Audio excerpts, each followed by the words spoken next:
একবার এক রাজা 3 মন্ত্রীকে ডেকে বললেন, এই নাও, তোমাদের একটা করে খালি বস্তা দিলাম। তোমাদের কাজ হবে বনে গিয়ে বিভিন্ন বিভিন্ন ফল কুড়িয়ে এই বস্তায় ভরে আনা। দেখি কে কত তাড়াতাড়ি বস্তা ফুল করে নিয়ে আসতে পারে। 3জন চলে গেল জঙ্গলে। ছোট মন্ত্রী চিন্তা করলেন, তা বলেছেন, ভালো ভালো ফল কুড়িয়ে তা পূর্ণ করলেন। সেই মতো জঙ্গলের ভালো ফল কুড়িয়ে তা ভরে ফিরে আসলেন। দ্বিতীয় মন্ত্রী চিন্তা করলো, রাজা তো সব ফল দেখবেন না, তাই ইতিবৃত্তি ফল, তাই তার বস্তার নিচের দিকে শুধু খারাপ পচা ফল আর উপরের দিকে একটু ভালো ফল দিয়ে ভরে দিল এবং ফিরে আসলো।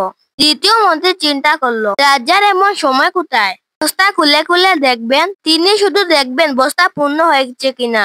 জঙ্গলের জোড়া পাতা কাঠ বস্তা পূর্ণ করে নিয়ে এলেন। 3 মন্ত্রী রাজার দরবারে হাজির।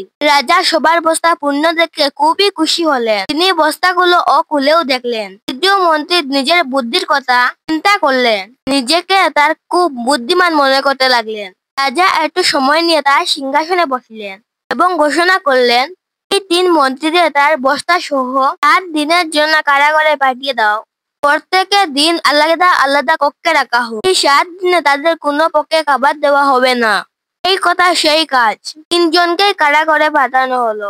মন্ত্রী এই 7 দিনের তার ফলগুলোকে কাটিয়ে দিলেন। দ্বিতীয় মন্ত্রী তার ফল ছিল তাই 2 দিন কে কাটিয়ে দিলেন।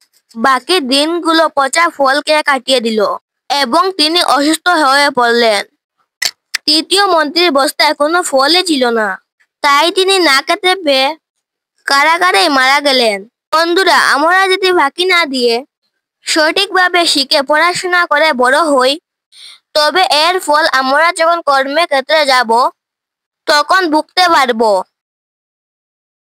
বন্ধুরা, আজকের এই ছোট গল্পটি তোমাদের কেমন লাগলো? দেখা হচ্ছে পরের গল্পে। আমার চ্যানেলে আপনারা যদি নতুন হয়ে থাকেন, লাইক, কমেন্ট, শেয়ার করবেন এবং সাবস্ক্রাইব করবেন। ভিডিওটি সম্পূর্ণরূপে দেখার জন্য ধন্যবাদ।